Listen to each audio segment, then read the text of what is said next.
Welcome to our podcast today, which we are calling How Down Payment Assistance Can Help You Buy a Home. My name is Greg Saunders, and over there now on the other side of the screen is Jess Rielly from ENVOY Mortgage. How you doing, Jess? Hey, Greg, I'm good. How are you? Wonderful, wonderful. It's a beautiful day in Northern Illinois, and Yeah, glad happy you got some Monday. time to talk today. Yes, absolutely. Well, as we get started, we want people to know they are welcome to share in the comments their questions, and we'd love to hear where you are listening and watching from today, even if it's not in Illinois. Let us know where you are at, where you're from, and the number one thing, if you have any questions for us today, and if we don't get to those questions during our live portion of recording this, we'll try our best to get to them afterwards as well. But we really pride ourselves on being able to help our clients get the best outcomes possible. And sometimes that's fairly simple and easy to do, and a lot of times it's very difficult to do. So we're going to talk about some of that stuff here today on this podcast. So feel free to put in the comments where you are listening and watching from, and we're going to hang out here as we do this, record this live. Not everyone likes to do this, Jess. So I applaud you for doing this with me in this format. Oh, yeah. Hey, anytime I get to talk to you, Greg, I'm happy. Appreciate that. This doesn't scare me. I think it's fun, and hopefully we get some interactions too. If we get questions going and stuff, I think it would just make it awesome and valuable.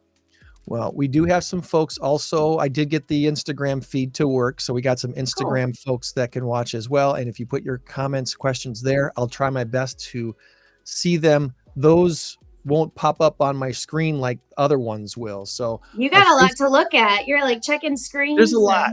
I feel like a TV producer. I was only in TV for about 7 or 8 months. I never got to do anything like this. I worked at a local TV station making graphics and running cameras for news. Yeah. In the studio. I was not a out of studio person. I was an in studio person. So yeah. But nothing like this. This is all wild. I got the easy job. I just got to look at you and you tell me what you're seeing and what questions are coming up. Well, let's start with the most difficult question of all, Jessica Rielly. Who are you? Where'd you grow up, and how'd you find yourself in the mortgage lending business? Yeah. So, okay, boy, let me start with, I went to NIU and I got a degree in business. I have been in the Rockford area my entire life. I never really left. So I grew up here. Even when I went to NIU, I commuted. I was working while going to college, and graduated in 2010, which didn't used to be. What did you go to? Let's not miss the high school. What'd you say? Which high school did you go to? I went to Harlem. Harlem. Okay, you're a Harlem Husky. All Harlem Husky. Harlem Husky, NIU Husky. I've just been a Husky my whole life.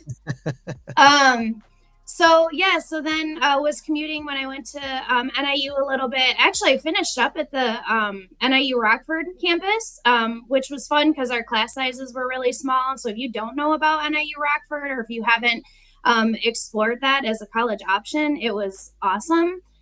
So that allowed me to work. I started working at a bank at that time, which is how I eventually ended up in mortgage lending in 2010. And then I have just, I've been in lending ever since, been in mortgages that entire time. So I kind of found myself really enjoying where I was working, and they were like, hey, we'll hire you after you graduate. And in 2010, like, if you had a job, that was a great thing. So it was right after the economy collapsed in 2008. For those who might be too young to remember that, the economy was building up to a point where in 2008, a whole bunch of stuff hit the fan. A lot of stuff that shouldn't have been happening, that was happening.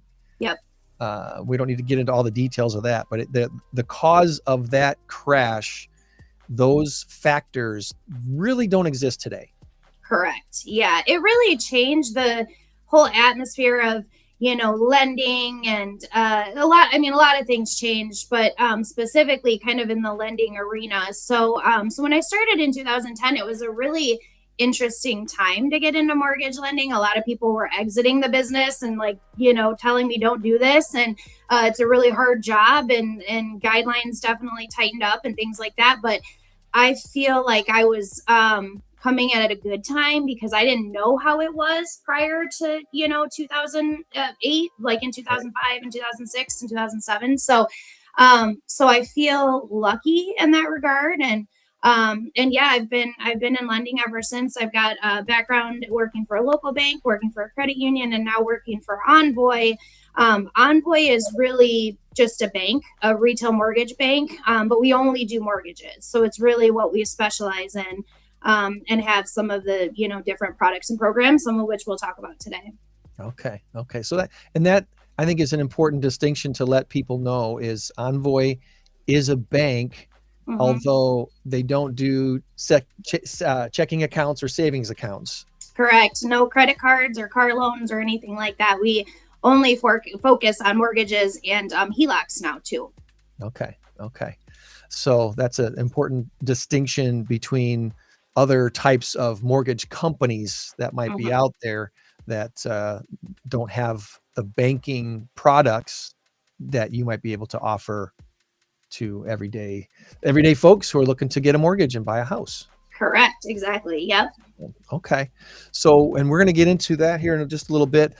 My background, I spent 20 years in broadcasting. Never, ever thought I'd get into real estate. This was not my path choice. This was not my plan A at all. I thought I'd do radio for my entire career. I loved being in radio, which is probably why I still love doing the podcast and doing stuff like this. But I grew up in southeastern Wisconsin, little town called Wind Lake. I went to Muskego High School. I did do some college up at UW Stout in the Wisconsin system up there, but decided to drop out when my grants and my funding was going to end, and I was going to have to start taking out loans. And I looked at what school, and this was back in 1989. Okay, so even in 1989, I was looking at it going, okay, do I really want to take on this much debt and have this career path? And I didn't think I did. So I was like, okay, I'm going to take a break. I'm going to take a year off.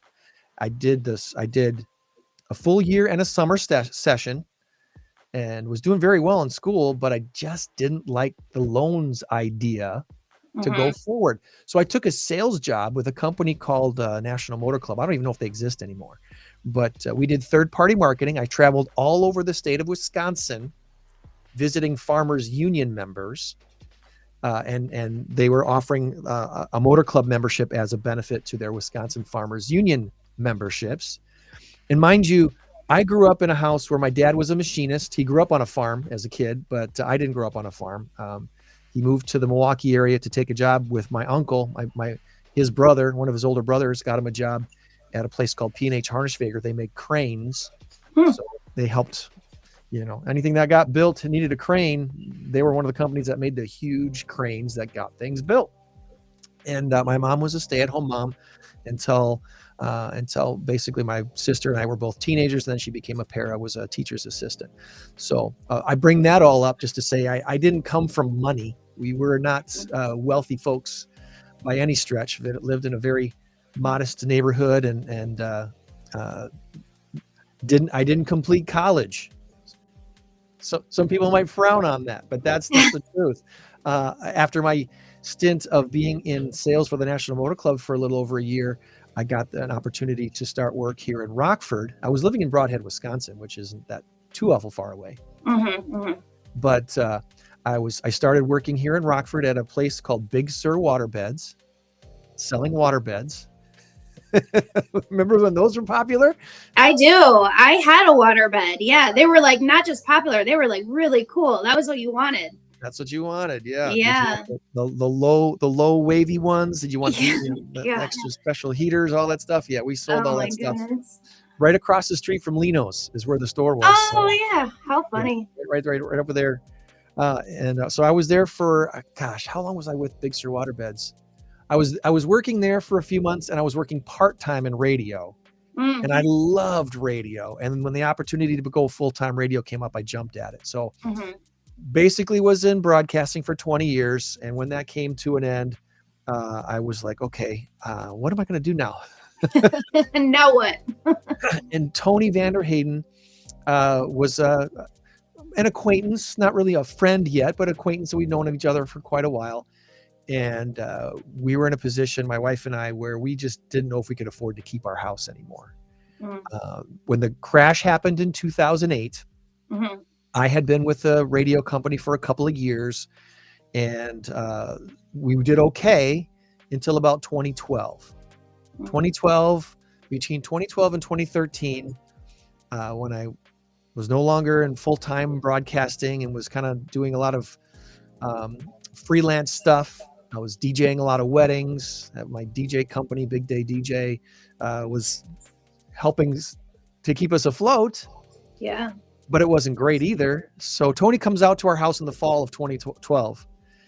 And I'm like, I don't know if I can afford my mortgage anymore. I'm struggling. So you were meeting with Tony to possibly sell or see what option. Interesting. Okay. Sell the house.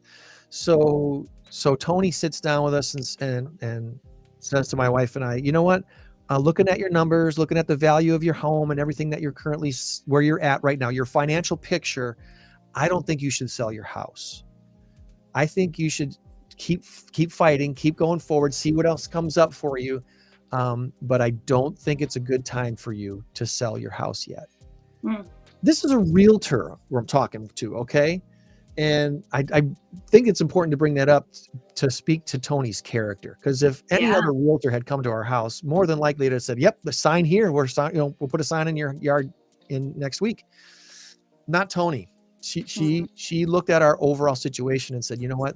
I don't think this is the best course of action for you. Keep fighting. See what else. See where you land." So fast forward to 2013. And the spring of 2013. So this is 11 years ago, almost to the month right now where we are. We have her come back out again. And I'm like, I haven't improved much, Tony. I don't think we can afford our house.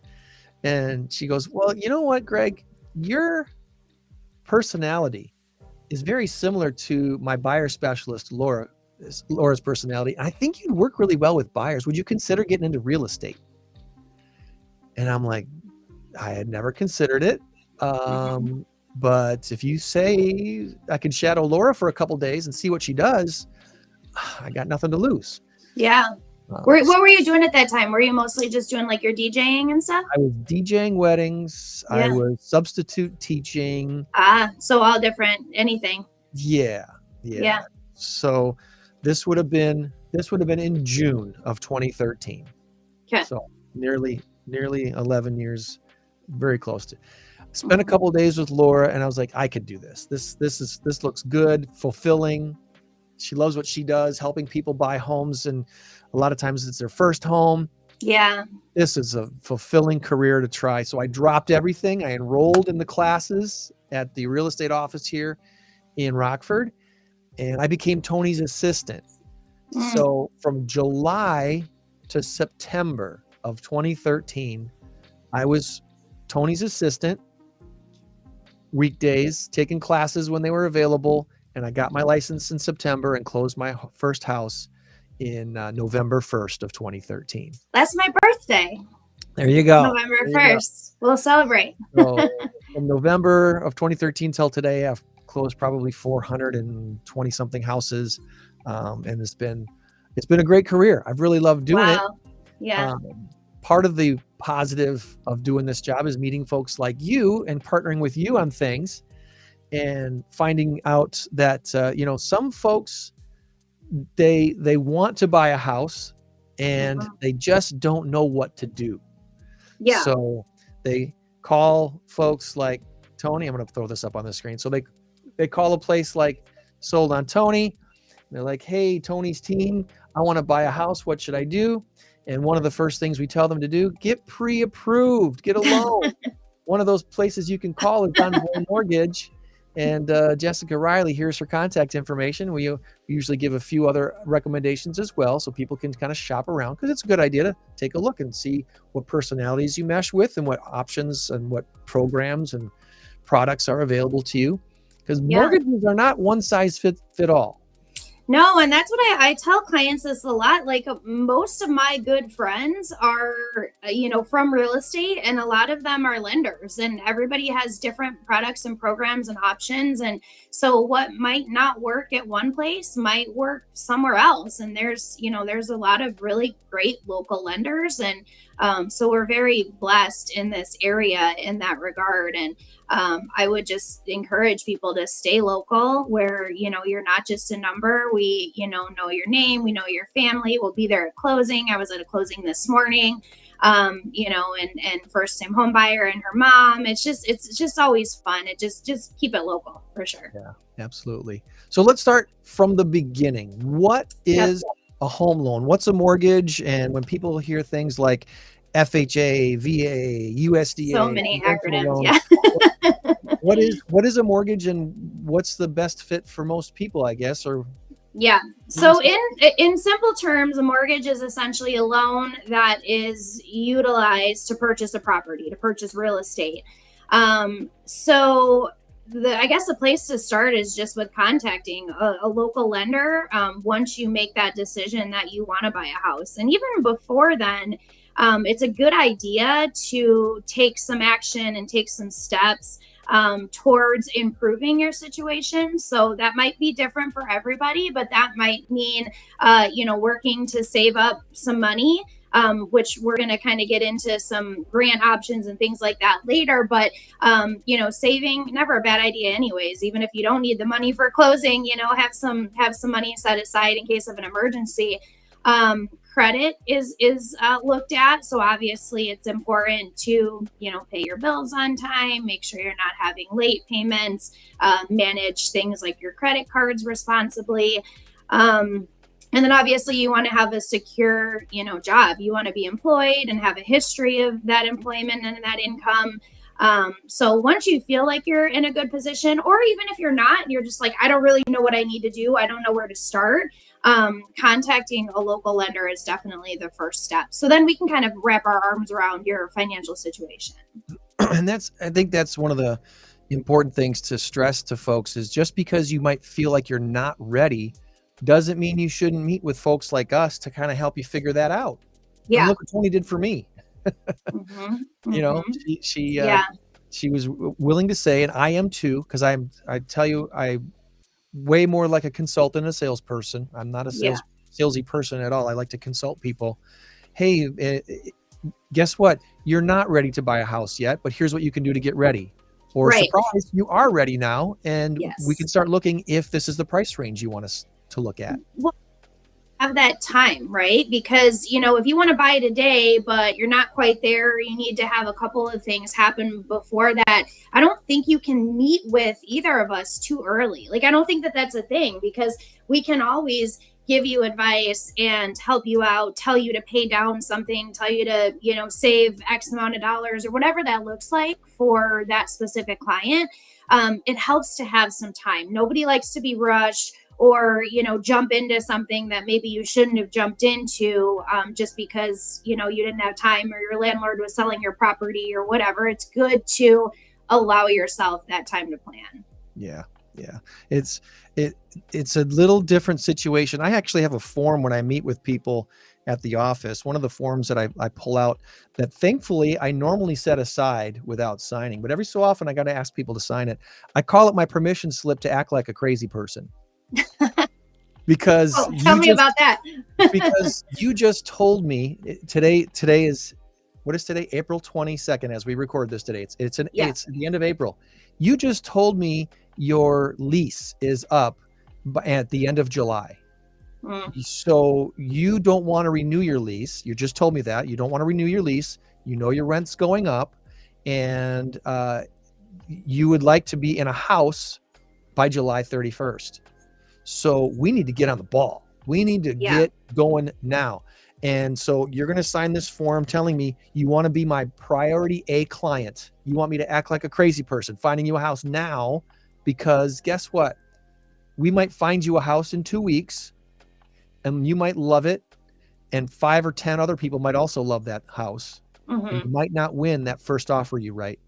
Yeah. And the second house might happen the same way. It might be the third or fourth or fifth time that we write an offer before we find the house that you actually get under contract. And how long is that going to take? I don't have a crystal ball. I can't tell you that. Right. Right. So we're going to Well, find you even a house.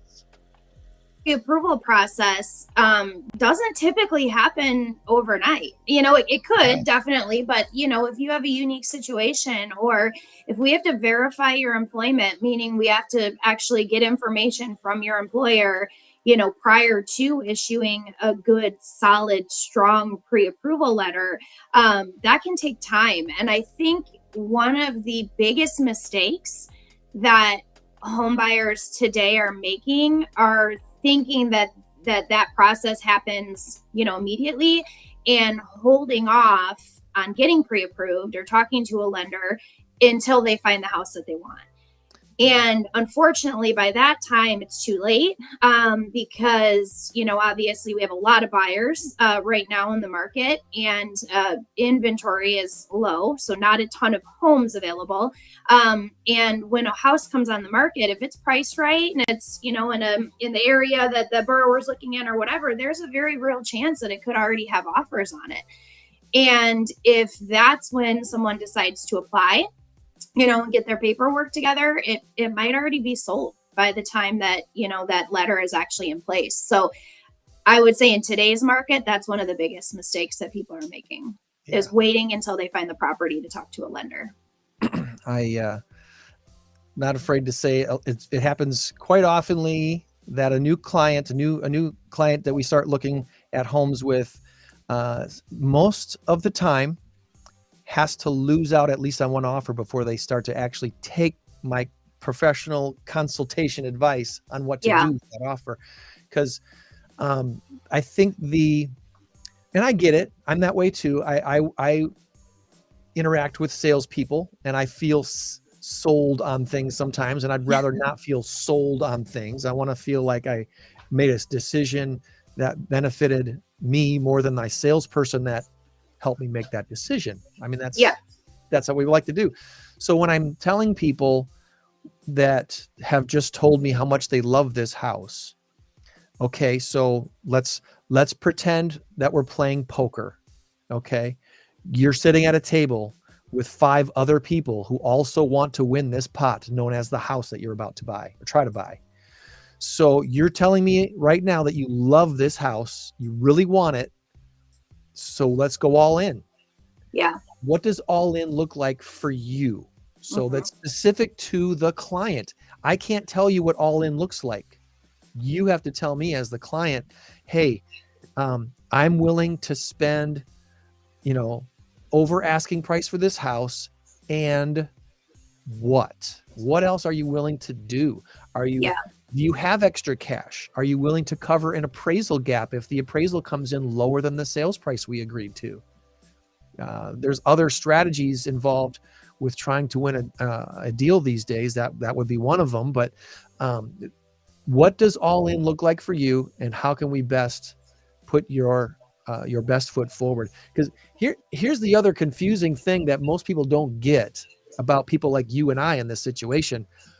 Finding the house isn't really the difficult part. We'll find the house. It's going to be found. The difficult part now in this market is we have to sell your offer to the listing agent and their client to win a deal with them, because they've got multiple people to choose from, multiple offers almost every time. So how can I help make you look like the winning deal? And having a pre-approval with Jess at ENVOY Mortgage is one of the big steps, one of the big rocks in the box. I feel like you're giving me too much credit, but thank you for saying that. It's one of the most important things, because unless you're a cash buyer, you've got to have a strong lender that that the seller's going to like and want to work with. Yeah, I think that is extremely important. I think pre-approval letters, just in general, maybe the last, 12 months or so, have been really analyzed stronger than they ever have in the past, because you're right. I mean, a seller might have multiple to choose from. So they want to not only look, what are you willing to pay? for this property, but who's your lender? Do I know them? Do they have a history of closing deals, or do they have a history of, things falling apart later on? And, can we reach them? If we need something from them, are they going to communicate with us? Are they available at night or on the weekends when a lot of banks are closed? I mean, all of that stuff is looked at. What type of financing, a buyer has, that's considered by a seller. Right. It really is. It's all part of the mix, and they've got decisions to make. Because it's the price might be the most important thing on the contract offer, but it's not the only piece. Right. There's a lot of different pieces, and the price might be 20 to 25% of the overall picture of the importance of what's going into the offer. So sure, it's more than just price. Well, some of the questions that we've heard about lending and mortgage loans these days, we just kind of defined what a mortgage is. How are current interest rates affecting affordability? Yeah. Interest rates have been a topic of conversation with a lot of our clients because just a couple years ago they were historically low. And now we're back to normal, and people feel like they're high, even though they're really high. So yeah. I mean, I get it, right? Like, I mean, we're gonna always compare today's rates to where rates were just a few years ago. I think that that's normal human nature. So, especially for younger clients who don't know any different, all they know is the past, we'll say 5 years or so. But we've had a really, really long streak, not just during COVID, but even prior to COVID, of sort of abnormally low interest rates. And I'll say that, like, when I started in 2010, rates were between 4 and 5. And during that time, there was a huge refinance boom. For my first couple of years in lending, I just did refinances. I was just doing refinances over and over. And I learned a lot, but not a lot of purchases happening at that time, because I remember I bought my first house actually in 2010. And I remember thinking, like, gosh, I'm so smart. Like, look at how smart I am. Like, locking in, 4.25%. Because interest rates have never been this low. They're never going to go lower than 4.25%. And I refinanced that loan and once they dropped below that. So even going back further, again, going back to 2010, which is when I started in the business, they've sort of been abnormally low. And then during, the COVID years, I'll call them 2020 and 2021, early part of 2022, they were just, at levels that I don't know that we'll ever see again. So, kind of reminding clients that this is more normal. Between 7 and 8% is where they're at right now on a 30-year. And that is historically more normal for a mortgage. That being said, though, I would never sit here and be like, well, they're not that low, and that, this is typical, because it does affect affordability. Meaning, obviously, your payment is going to be higher at a 7% than it would have at a 5%, right? So, one of the benefits, I think, of starting early and getting pre-approved is so you can determine your price range. And a lot of people that are applying now, aren't really sure. And that is fine. That's common. Every time I call it like an initial consult with a new buyer, just so we can hear a little bit more about their goals and, what they're looking to do. Do they have a house currently? Do they need to sell that house? Is this their first house? We do that initial consult. And a lot of times clients are like, I don't really know, what I can buy. I don't know, what price point I should be looking in. So a lot of times we end up working backwards from where they want to keep their payment. So, for example, if a client says, well, I want to buy a house at $350 and put minimum down, but I want my payment to be $1,800, it's not going to work. It doesn't line up, right? So we're kind of restructuring things, maybe now more than ever, based on not only interest rates, but property taxes, homeowners insurance, which is not getting any cheaper, and just being realistic with people of, okay, if you want to keep your payment at $1,800 a month, here's what you would need to do, assuming you put this much down. So we run a lot more numbers than I ever have up front to make sure that people aren't shopping in the wrong price range. Right. Because nobody wants to get under contract and then find out, their payment is too high and they're not actually comfortable with that. Even if a buyer qualifies there too, I'm very conscious of like, okay, here's what you qualify for, but are you comfortable with this? Because we're not always considering all of your expenses either. I have a lot of friends that their biggest expense right now is daycare, right? Daycare expenses can be a mortgage for some people. So your expenses better than I do. And so I always ask people, is this comfortable for you? And if not, then maybe we need to, or like bring down or adjust the price point. And that's the important thing to remember, I think, is it's not, the rate is less important than the actual monthly payment. Yeah. And one of the things that being a homeowner is a big benefit to a lot of people is you can lock in a rate for 30 years and you don't have to worry about your rent going up every year because you've locked in a rate. And the only thing that's going to change is your property taxes and your insurance payments, possibly.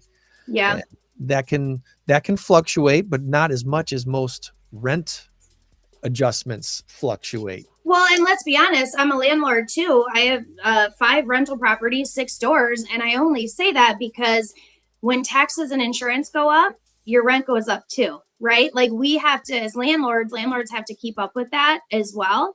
And, those things have not been going down. And that's why I think you've seen a lot of rental increases as well, as to keep up the cost of some of those things. Yeah. That's important to know.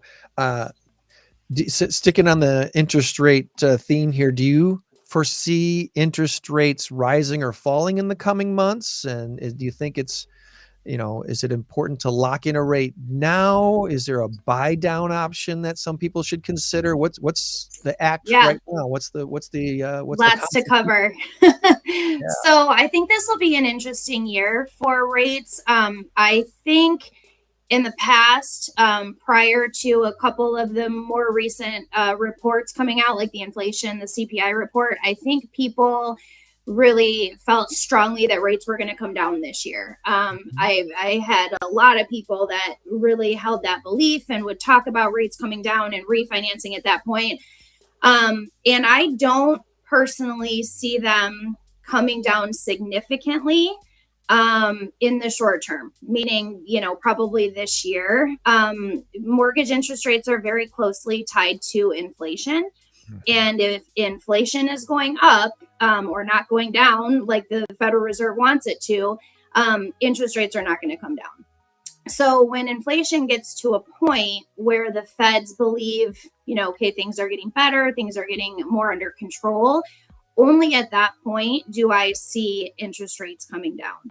So I only say that because I would encourage people to kind of consider that. I think I talked to a client actually this week that last year when interest rates started to go up and they were, 6%, they held off. They're like, oh, we're going to wait. Interest rates are going up. We're going to hold off.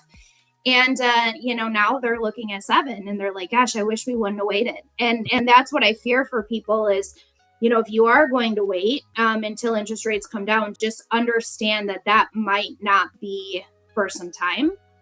And then on the same side of that, when interest rates finally do start to come down, I think we will see a flood of home buyers look to enter the market, right? People who did decide to hold off, which can drive prices up, right? The more competition out there, it's going to bring prices up. So, waiting might not be in your best interest.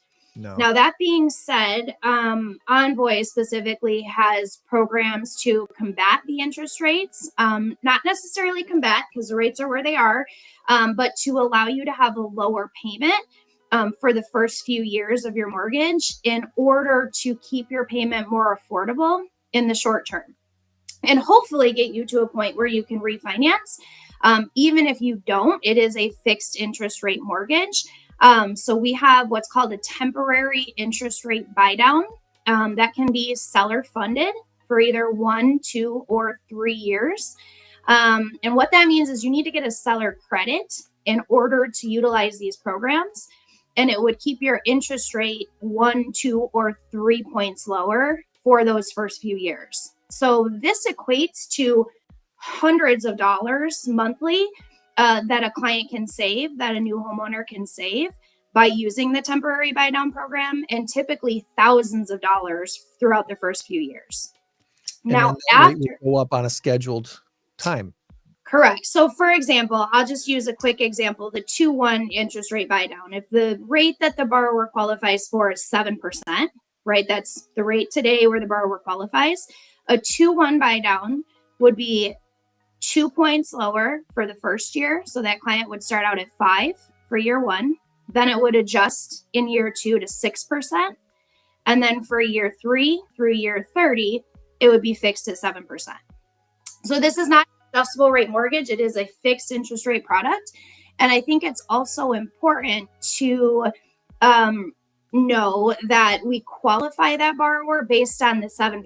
So the highest the payment would ever be. So we're not putting anybody in a bad situation. We're having these conversations of, hey, this is your payment year 1, this is your payment year 2, and then it's going to adjust to this at year 3. And let's just say 3 or 4 years from now, interest rates are wildly different from where they are today. They could be way higher or way lower. And if that's the case, you got a decision you can make. You can refinance if you really want to. Yeah, I think it's a win-win because if interest rates go up, you're still locked in fixed at 7% or wherever wherever the rates were that you were eligible for today. So if they go up, you're going to be really happy that you have a fixed interest rate loan. And if they go down, you can apply to refinance at any time. So it's kind of a win-win for current homeowners. It's to tackle that affordability aspect. And secondly, ENVOY just came out with a new program. It's called a lender funded 1-0 buy down. It's 1 point lower for the first year, no seller credit involved. So both of these programs are great options depending on what you can negotiate into your contract, seller credit or no seller credit. Okay. And that's, again, one of those strategy things with your offer is that you can talk with your agent and your loan officer about, is this a smart thing to do? Is this going to help me win a deal? Is it going to help me afford this house if I win the deal? These are all very important questions to answer even before you go looking at houses, really. Right. You want to get this stuff. And that's why it's important too to have those partners who are truly on your side. Your lender should be talking to your realtor and your realtor should be familiar with your lender and, having these conversations because utilizing like the seller funded buy down, for example, affects what you're going to offer, right? And you're going to want to write in a seller credit if you can get that for when you write up your contract. Absolutely. I put in the chat links to our websites, and I want to bring up those real quick so people can see what they find when they click on those links. If you go to the envoymortgage.com/jessica.rielly, this is the page that you're going to find. Jess, it's got Rielly. My full name, Jessica, right? My government name. There you go. Licensed in Illinois and Wisconsin. Got a little backstory going on here. The different loan types, loan process, mortgage calculators, frequently asked questions, all that stuff. A bunch of reviews as well, and explanation of the ENVOY business so you can understand what ENVOY is all about. My website that I'd like to send people to is greg.northernillinoishomesearch.com. So my face might not pop up right away when you bring it up because I'm on Team Sold on Tony. As I explained earlier, I'm a part of a team of agents that has an awesome admin team that helps us take care of a lot of our paperwork. We have listing specialists that work exclusively with sellers, and then myself here working exclusively with buyers. So that's what you'll see if you go to our websites from those links today. Is there anything that a potential home buyer can do to strengthen their loan application in such a competitive market that we're in right now? Is there some piece of advice that you're giving people to say, here, Let's make sure we include this on your loan app so that we can give you the best product available to help you aid you in your home purchase goals. Yeah, I encourage full disclosure. So, what I mean by saying that is, if you're applying for a home loan, which the application process is super easy, that's something that I go over on those initial phone call discussions, but include all of your assets as an example. That's one that people leave off a lot is, I'm going to include my checking account, my savings account. My savings account has my down payment funds. This is good enough kind of thing. It's a little bit easier, maybe a little bit less paperwork. But, if you have a 401k or you have mutual funds and some different investments, that can strengthen your loan application and therefore strengthen your pre-approval. So I always encourage everybody, include everything, include all income that you have. We may or may not be able to use it to qualify, but at least I want to know about it. And if I can use it, I will. Income has to be documented. Assets have to be documented. So of course, anything that you disclose on your loan application, we're going to ask for documentation of. So I think 401k is just an easy one because I think people are like, I don't really know where my 401k statement is, which to be fair, I also don't know where my 401k statement is. I could find it though. Either. We're not saying that you're pulling money out of it. Yeah. We just know that it's there as Correct. a resource just in case. Yes. So I tell people, I'm like, include everything that you have because I want to give you credit for it. 401k, just like Greg said, if you are not using it to actually purchase the property, that's okay. If you're not pulling any money out of it, it's still counted towards what's called reserves. Reserves from a lender standpoint is money that you have that you've done a good job saving that's not being tapped into for closing. And having reserves can really strengthen a file, especially if you don't have super high credit or if you're putting less money down. Adding reserves can definitely strengthen your file. So yeah, just be honest, be transparent with your lender, and that really helps in terms of qualifying. And then we don't have to ask so many questions, but a lot of times I'm like, do you have any other accounts or investments? And they're like, oh yeah, I have this 401k. I'm like, let's add that in, give me a statement for that. Strengthen your application, make it look as good as it possibly can. Because you're winning a couple different things. You're winning the best loan product that you can qualify for. And then with your pre-approval letter, you're trying to win a deal with a home seller by beating out other buyers with the best offer that they think they want to accept. Right. So there's a lot of different pieces there. One of the other questions that come up is probably more focused at me than you, but we can both talk about this. In today's market, how quickly do you recommend moving on a property that you find and that I found and I like?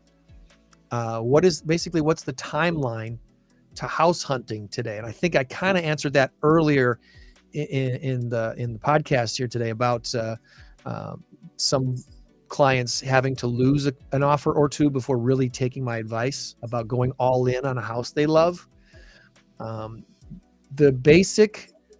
The generic look at a real estate transaction is typically between 5 and 7 weeks. So about a month and a half between when you found the house and got it under contract to when you close on the house, get keys, and can take possession. That's very generic. That's not how every transaction goes, but that's how the majority of transactions go when it comes to the real estate market in Northern Illinois, at least in Southern Wisconsin. So in today's market, how quickly do you move on a property that you find? We've been in a speed market for over 2 years, probably closer to 4 years. A speed market meaning houses that are priced right are often sold and pending and under contract in 48 hours or less. That's when you see statistics. There's a statistic called days on market, DOM, and the days on market in the Rockford area has been as low as like 20 days or 18 days. I think at one point, in January, it was down to like 18 days. But that is all properties sold in the previous month.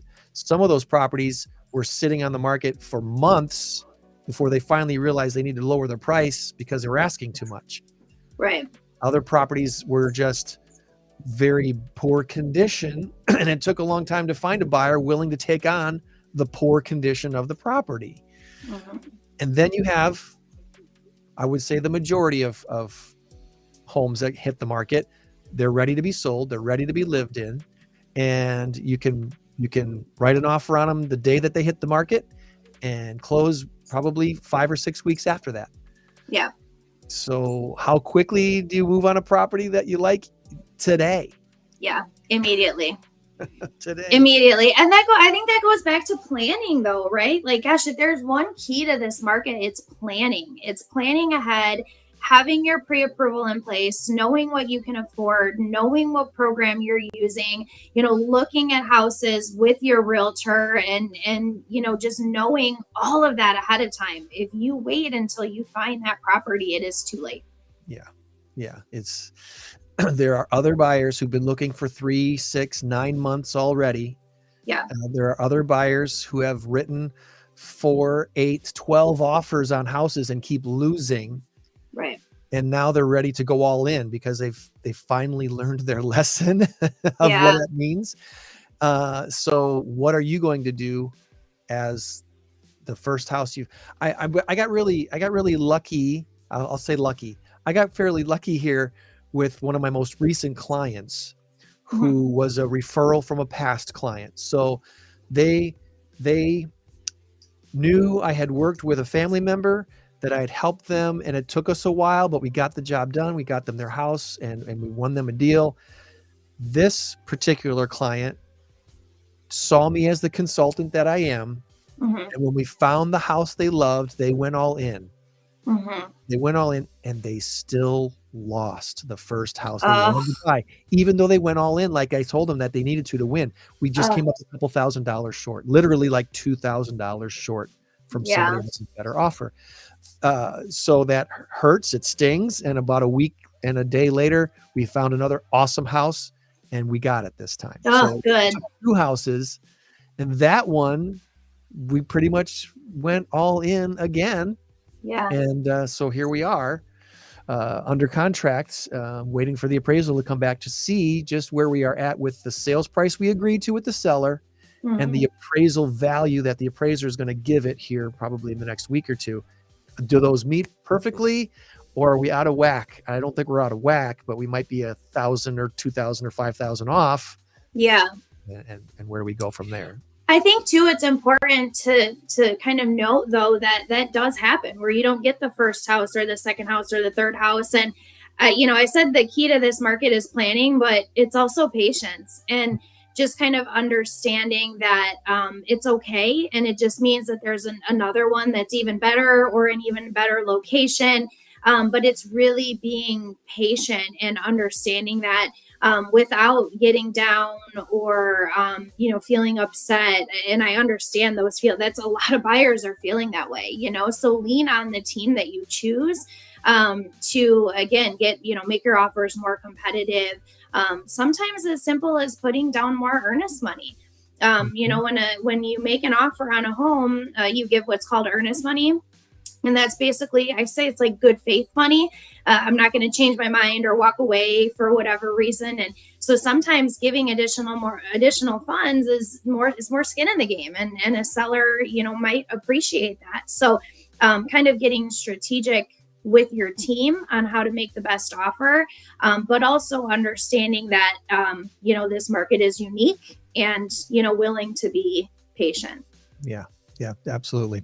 Well, let's land this plane by going to the headline, which is down payment assistance programs. By the way, if you're just tuning in, I'm Greg Saunders with Team Sold on Tony at Keller Williams Realty Signature. I'm a buyer specialist on the team there. And then Jess Rielly with ENVOY Mortgage, there we go, is a mortgage loan officer you can meet with face-to-face here locally if you need to, which is a big deal in my opinion. It's very important to be able to work with someone who you can meet with face-to-face and get your questions answered by someone who knows what in the world they're talking about. So are there any specific government programs or down payment assistance options available for buyers in this current market?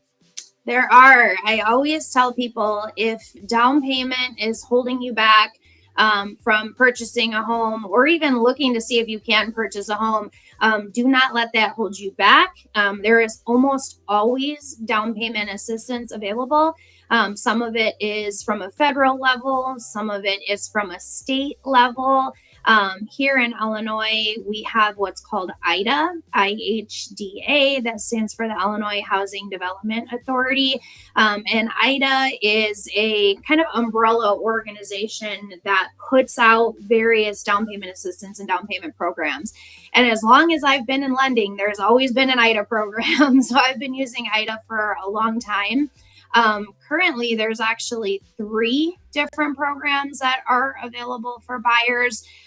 All of them are percentage based, meaning they're a percentage of your purchase price, not of your loan amount, but of your purchase price. And in many cases, the down payment assistance can help out with not only down payment, but also closing costs. So depending on the grant that you choose, and do you want me to go through the grants, Greg? I don't know how much. Yeah. Okay. Yeah. So there's a forgivable grant available. It offers 4% of the purchase price. That one is capped at $6,000. And it is 0% interest forgiven over 10 years. So you have to keep that property, keep that loan, live in the home for 10 years.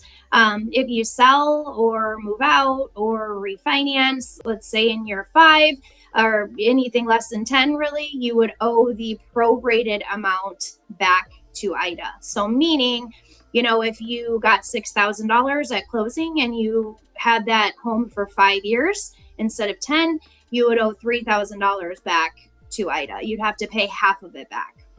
Again, it's nice because it's 0% interest. So you're never paying back over and above what was given to you. But the longer you stay there, the more that's forgiven. So that's a forgivable. The second one offers a little bit more. It offers 5% of your purchase price. And this one is with a deferred payment.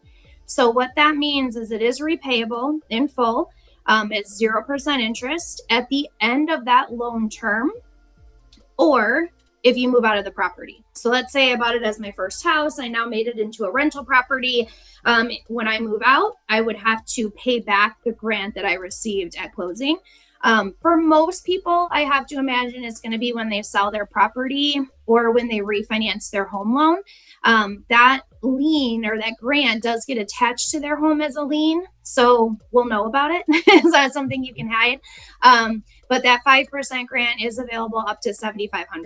So with $7,500, for a lot of people, that can cover their full down payment. And for some people, cover their down payment and their closing costs. Then the third grant that's available is a 10% grant. So 10% of the purchase price up to $10,000. So there's a $10,000 cap on that.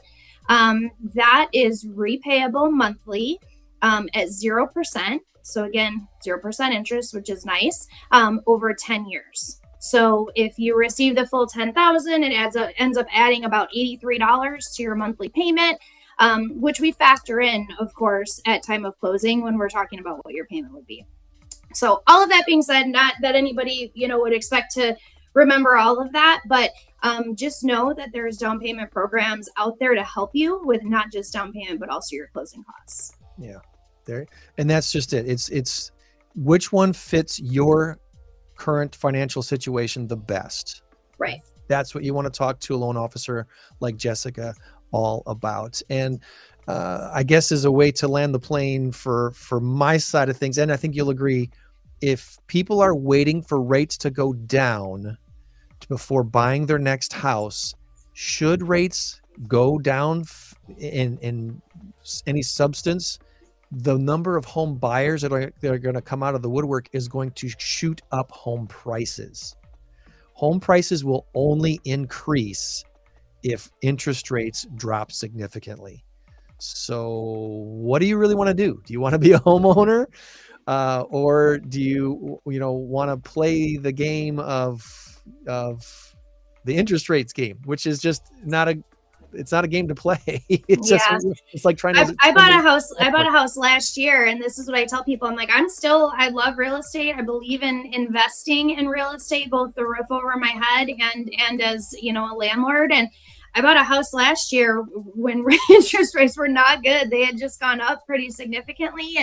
And you know, I'm still comfortable with my payment. Again, I look at payment very closely, and you know, I'm comfortable with my payment. I know where I'm at in terms of rent. And when they do come down, I will refinance. But, you know, I'm not betting on doing that this year and maybe even next year. But at some point I will, and that'll be great. That'll just be additional savings to me. Yeah, absolutely. Absolutely. Well, can you think of anything that we didn't touch on that we want to before we wrap things up? I think we covered all the bases. I did. You know what? I'm glad you said that. I have one thing to say. Pre-approvals. We've been talking about planning and starting early. Pre-approvals are good for 4 months. And I forgot to mention that. And I think that that's important because even if you're not planning, like let's say today, you know, it's April, you want to buy closer to the end of summer. Start talking to us now. If you are pre-approved and everything looks good, that will get you all the way through the next 4 months. So it's important to know that. There you go. There you go. Good advice. And if you have any further questions for us, feel free to drop them in the comments here. We should be able to see them, and we're glad to help. Click on the links too. They're in the comments as well, so you can go right to our websites, and we'd be glad to catch up with you in person. All right. Cool. Thanks, Greg. Thanks for your time, Jess. Have a great rest of your week. You too. Thank you.